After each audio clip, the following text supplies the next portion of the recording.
Daghan ba kayong nangalibog ba sa atong panahon karon kung taliwala aning daghan kayong mga grupo karon sa pagtuo nga parehas kagamit sa Biblia, daghan kay nangalibog og kinsa gyoy dapat tuhuan o paminahon. Atong nabantayan nga ang mga pastor, ministro nga maayo manudlo, nindot kayo ang ilang interpretation sa Bible. Ang mga pastor nga nindot kay mamulong, maayo kay manulti, ang ilang mga interpretation daghan kayong mutuo, sama ng CCF kanang Christ Commission Fellowship, nga maayo kay ilang preacher o daghan kayong ni patuo. Sa history pod, si Apollo Kibuloy, sa dihang wa pa ng kontrobersya niya, wa pa siya kasuhi, daghan pong ni patuo. Makita na to nga kining tao naagyoy abilidad, no? Kung kinsa tong pastor o ministro nga maayo kayo mo tudlo anang Biblia, daghan gyung makabig. Pero abi ninyo nganong ako nganong gapabilin kung Katoliko, tungod kay klaro man ko kaayo ba kung ayuhon jud nimo kilatis ang kung kinsa ang gipamili ni Kristo. Ang authority sa mga apostol, klaro kayo karon nga naagyod sa mga obispo. Of course, dili man perpekto sila kay mga tao ragod, no? Okay. Bisan mga apostol gani sa personal magkasinayop mabod. Okay. Pero kung moingon jud tag kinsa man gyud dapat tuhuan, simple ra kayo. Ako ban mo diretso og basa sa Biblia. Pero ang akong kanang suggestion sa inyo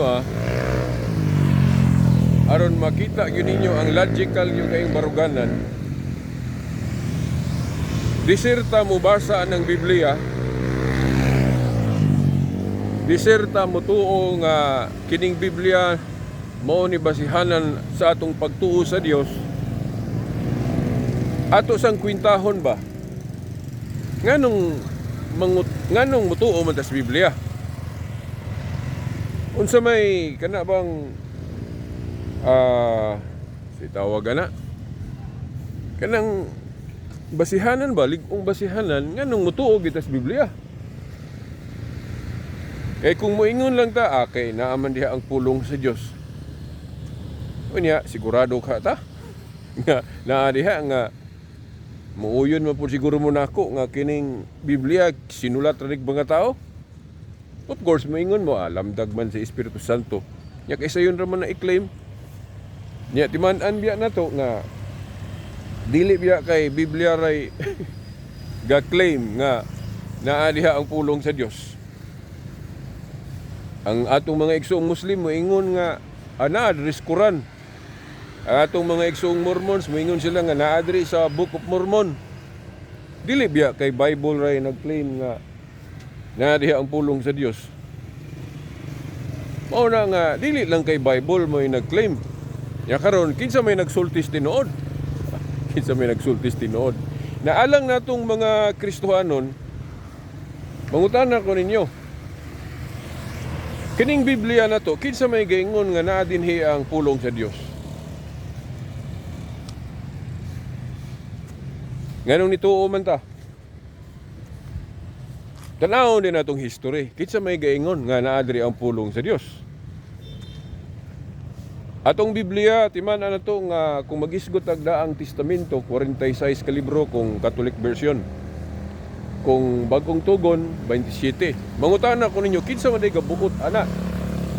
Kinsa may gaingon nga ang atong Bagong Tugon kinirang 27 ka libro mo'y opisyal nga diri ta magbase sa bagong kasabutan? Isa may gaingon ana. Okay. pasensya kay saba kayo. Na may mga rider diri. Okay. Kinsa may gaingon nga kana pulong sa Dios gideklara. Kabahin ako sa akong lohikang pagtuo, pag-analyze. Ay siguro ta mo tuo aning Bible nga naa gyud dinhi ang pulong sa Dios. Ato sang tuhuan kinahanglan ato sang dawaton ang gahom o otoridad sa mga tao nga gasulti ani, ga deklara ani nga naa diri ang pulong sa Dios. Kinsa bay ga-compile ani? Unya kinsa gabuot nga unsa mga libruha ang iapil kay kung magisgot ang kining sinulat sa mga Kristiyanos sa atong panginsusi sa history dili biya kay kinirang 27 ang sinulat sa mga Kristiyanos, di ba kining atong bag-ong tugon 27 ra ka libro. Sa atong panginsusi dili lang kay 27 ang mga libro nga nakita sa history nga sinulat sa mga Kristiyanos kay bisan ka ng libro gani nga didaki nga basa-basahon manggalipunas protestante sinulat ng Kristiyano pero wala na giapil sa atong Biblia. Nang Shepherds of Sirmas daghan kayo na gani gi sulat po nga Gospel of Thomas o unsa pa ng mga libro di lang ko ka memorize daghan kay na basta ni atong Council of Rome 382 mga obispong Katoliko ang nagbuot unsay iapil nga mga libro sa mga Kristohanon nga ilang iapil diri sa atong New Testament o ilang na desisyonan kining 27 ra sa ato pa ang gabuot di ay aning ihap sa libro sa atong bag-ong kasabutan mga obispo gani apil po ng Old Testament pero walang sana ko na iapil kay controversial man kay ng Old Testament kay mga protestante lahi man ang ilang ihap nga gituhuan kadto mang gikan sa Palestinian canon nga 39 lang kabasahon ang daang tugon niya sa ato sa Katoliko 46. Okay nga siguro kung nakakita mo ato kong video sa na-upload na po nato dili ni mao ako naman ang gisaysay nga ang mga Hudiyo sa una wala sila close canon gani wala sila New Testament. Okay wala sila New Testament gani daghang mga Hudiyo ang dili mo dawat sa atong Ginoong Hesukristo. So kung dili ta magbase sa Kristyanismo now dili ta mo rely atong ihap lang kanon sa mga Hudiyo kay wa man sila New Testament, di ba?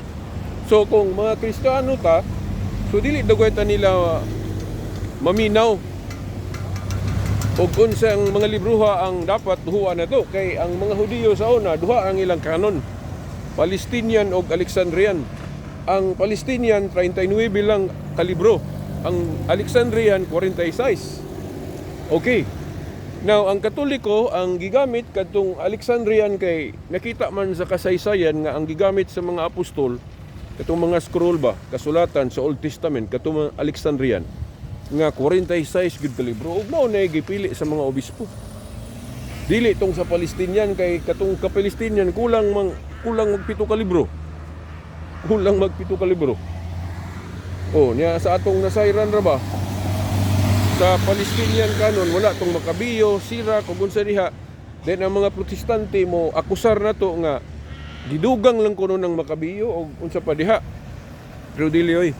Kita mga Katoliko mo ingon ta nga gikuhaan kulang tong sa Palestinian kay ang gigamit sa mga apostol apil man to katumang 46. Pero nakahibalo ta nganong ang protestante ilang sundon tong Palestinian. Ako naman ang napahayag atong laing video nako nga tungod kay naa man gud diha sa Alexandrian canon nga 46 ka libro madipinsahan ang doktrinas purgatorio. Madipinsahan kay naa may prayer for the dead. Ug uban pang teaching sa Katoliko nga wala tuhuis mga protestante nga madipinsahan anang kanang naa diha sa 46 ka libro. So atong nakita god ato na lang ning i-repeat, ibalik ko na lang nato. Si Martin Luther god sa dihang nirebilde na siya sa pag dumala sa Santo Papa o sa magisterium kay nagbuot siya iya, di ba, Katoliko mo na kanhi, pero sa dihang nagrebildi na siya, wa na siya mo pailawom sa authority sa Santo Papa, amo tong nagbuot na dayon siya. Kaya kay malupig man siya debate kung topic purgatory, mao na nga awa na niya tuho itong 46 ka libro. Pero sa original biyang gihawiran niyang Bible na abya to. Pero sa diyang nagrebuildi na siya para maka-justify siya sa iyang pagtuo sa amaan ng sola fide by faith alone. Oh. Mao na nga doon na siya gipangtangtang nga mga libro gani dili lang kanang sa Old Testament. Ngay gipangwala niya. Gi-appeal niya unta kining Book of James sa New Testament, kuhaon unta na niya. Okay nga naman sa Book of James God, klaro man diha nga patay ang pagtuo kung walay buhat. Patay ang pagtuo kung walay buhat. Nya kay nagtudlo man siya pagtuo lang. Oh, gani natoy bersikulo nalimot lang ko. Nga iyang gidugangan og pulong.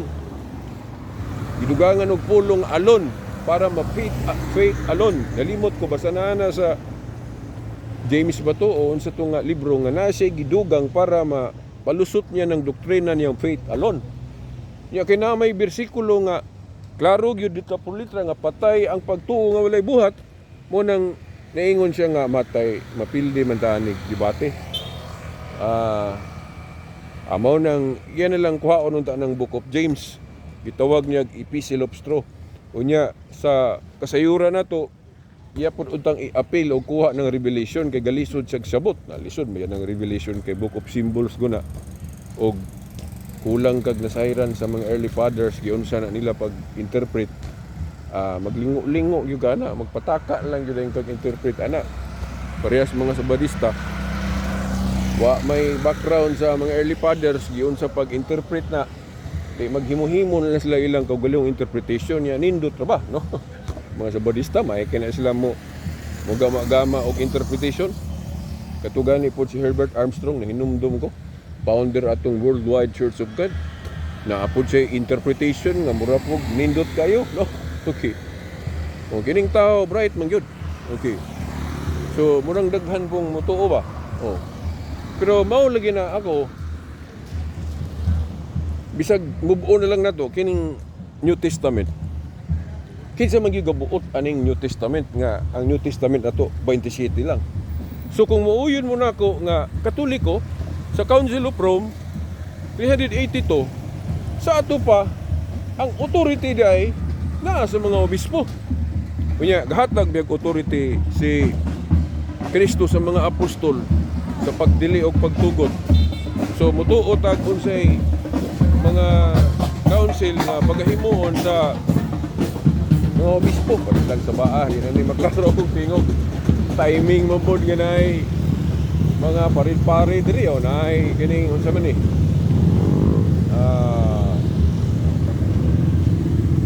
saron kanang mobile parade sa mga motor. Okay, so mao na. So kana lang kining 20 city lang kalibro sa New Testament kinsa may gabuot ani sa ihap. Di ba Katoliko, pinagis mga obispo, Council of Rome 382. Giapil pud ta tong Old Testament pero bisag di lang nato isgutan ng Old kay bangi pa ta diha, no? O kining New. Kay parehas man nagtuo ang Protestante og Katoliko. Parehas man nga gatuo nga ining 20 city ra kalibro nya kay Katoliko may gabuot ana sa to pa ang authority gyud ay naas mga obispo. So sa ato pa ang Supreme Court nato aning atong Biblia espesipikamente kay mga Kristiyano man taga focus tas bag-ong kasabutan kining atong bag-ong kasabutan nga New Testament 20 city lang kalibro ang ato ding Supreme Court ani Katoliko. Itawag ng magisterium. Sa ito pa, magisterium mo yung magbuot sa final interpretation para di ta magkabahin-bahin. Pero supako na to ang authority sa mga obispo, magisterium, di mo nang magkabahin-bahin kita. Diba? Atong gobyerno bitaw, naman tayo final arbiter Supreme Court. Kung paminaw na to ang Supreme Court, mahuman gyud ang debate sa mga abogado kay kung dili magparehas ang interpretation sa mga abogado, di ang final arbiter man ang Supreme Court may mupahunong sa debate, di ba? Parang maundang gyud ang debate. Nya mao mo po na sa atong pagtuo, na klaro man no, klaro kayo nga ang naa sa mga obispo ang authority kay sila goy gabuot aning ihap sa bagong tugon sa mga libro. So naa nila ang teaching faculty. Sila mo ay final arbiter, nganong moingon tag sila mo ay final arbiter kay sila may gabuot sa ihap aning atong mga libro sa bagong tugon. So ang final arbiter aning atong bag-ong kasabutan sining mao ang mga obispo. Tingali mo ingon ka nga, oy, ang final arbiter Dios, si Kristo may final arbiter. Yes, tinuod ka. Pero naggamit mag-instrumento ang Dios diri sa yuta. Nagamit man siya mga tao nga mo act sa iyang desisyon kay wala man siya diri. Tuwa man siya sa langit, mapud siya mo tingog nga mo dako iyang tingog nga mao ni akong desisyon. Dili man siya mo tingog. Si Kristo gani gipasabot niya sa Mateo 18:17 hangtod 18 nga ang iyang mga simbahan tagaan niya authority nga mo desisyon, di ba? Sa to pa na ay protocol ba? Di ni ditsuhan na is Ginoo kay ingon si Kristo diya sa Mateo 18:17 hanggang 18 nga adto mo sa akong simbahan. Ang dili mo tuo sa akong simbahan, sipon nga maniningil sa buhis ato pa makasasala kay katong maniningil sa buhis nila sa una makasasala mo to. Di ba? Oh. So, nay protocol. So, ang protocol di ay anang pagtuo nato ni Kristo, mutuo ta sa iyang simbahan. Sa to pa sayop nang gitudlo sa mga born again nga kabaton lang tag pagtuo ni Kristo, maayo atong relasyon niya bisag na ta mutuo simbahan. Okay na dili na maoy. Si Kristo mismo nag-ingon nga mutuo ta sa iyang simbahan. Okay, unsa man ang simbahan na mo nang tan-aw tag history, no? Wala na magsugod niya itong 1914, wala na magsugod niya itong 1984, wala na magsugod niya itong 1980, 1863. Nagsugod na niya itong 33 AD. Okay, sugod na itong 33 AD. Sa mga grupuha ang makapangangkon na nagsugod 33 AD. Okay. Mayon sila nga dili na katoliko. Dili katoliko. Tungod kay katoliko ko ron, lahi na kayo. Okay. Oh, ikumpara sa una. Tungod ba kay lahi na, nilambo na, di na mao. Ako bitaw, sa bata pa ko, gamay pa ko, pution ko, apay, buho akong naong. Pero sa dihang ni, dako na ko, nilahi na kay, gibugas-bugas na. Okay? Oh, nidako na, itaas ng edad. So nilahi na ikumpara sa bata pa ko niya. Sabton bang dili na ako tong bata pa sa sinugdanan? Ako ra. Naalay kalambuan, naalay kausaban tungod kay nidako man. Ang simbahan po ni Kristo simple ra sa pagsugod. Pero inigtubo ani, iniglambo ani. So di na gyud nimo mapareha sa sinugdanan kay nilambo naman para sa guna sa imong balay nga sa sinugdanan wa pa kay mga decoration, wa pa siguro mapintali. Pero inig kahumana na mapintala na din daghan na kay kang mapalit nga mga para diha, i-decorate. So, lahi na siya tanaw ni kumpara sa pagsugod. Mao po na ang simbahan. Dili na himuong kanabang basihan nga kumo lahi na tanawon ron sa pagsugod. Simple pa. Ngayon nakagdi na siya mao. Sayop nga huna-huna. Way simbahan siguro makatuman kung iparehas gyud ang dagway sa pagsugod. Kay naa na may mga kausaban ron. Sa una panahon sa mga apostol, wala pa man ang Facebook. Wala pa'y radio o wala pa'y telebisyon, wala internet o wala pa'y TikTok. Ya karon na naman ta. Ya di na din tinuod atong simbahan kay magsangyaw na tag Facebook. Okay, mag live stream na ta. Di na din ni mao atong grupo ron kay wala pa man ni panahon sa mga apostol, adi na mao. So mao na si Kristo gipamili niya diretso ang mga apostol personally. Wa nay agi-agi pag eskwelahan. Yan karon na naman ta. Very developed naman atong eskwelahan. Proseso naman yun. Systematic naman. Sa una panahon ni Kristo dili biya inana, oh. So sabto na ba nga way nakatuma na to kaya nga atong mga relihiyon ron o inaan na may eskwela. Mga Baptist na naman po schooling sa pagkapastor. Oh. Natuwas Katoliko na natay seminary. Oh. Dili lang kay Katoliko mo'y galambo, bisan mga anti-Katolik galambo pod. Di na mapanag-ing nato sa pagsugod. Pero ang tinuod nga galambo nga angay natutuhuan katong naay authority. Ika niya ni Kristo, mga apostol, mga obispo through apostolic succession o mao na. So sa pagtapos maingon ko nga baliko lang nako. Kung kinsa ang gabuot sa ihap sa atong mga libro sa Bagong Tugon lang, di lang sa tamo focus sa Old Testament kay ang Kristyanismo naka-focus man sa New Testament, sa to pa ang Bagong Tugon. So kinsa may gabuot sa mga libro sa atong Bagong Tugon, unsang mga libro nga i-appeal sa New Testament. Kung Katoliko, muuyon mo na ko, so ang Katoliko mo final arbiter sa Kristyanismo. Ay kining Bagong Tugon naka-focus man sa Kristyanismo. So ang final arbiter na to aning magdebate tas Biblia, magisterium o mga obispo. Kung dili ta mo sunod ana nga protocol, dili ta mo gamit anang final arbiter argument, amo nang magsige ra gyud tag debate. Dili na to i-pattern nga bisan natong gobyerno gani naman tay final arbiter para mahuman lang gyud ang debate. O gani ang Ginoo gapasabot man pud ana nga ang iyang simbahan mao'y final arbiter. Mateo 17, Mateo 18, 17 hangtod 18 kay kung di kuno ka maminaw siyang simbahan, sipon man kang makasala o maniningil sa buwis. Maniningil sa buwis ang term atong gigamit kay sa panahon ni Kristo, bad man ang ilang maniningil sa buwis.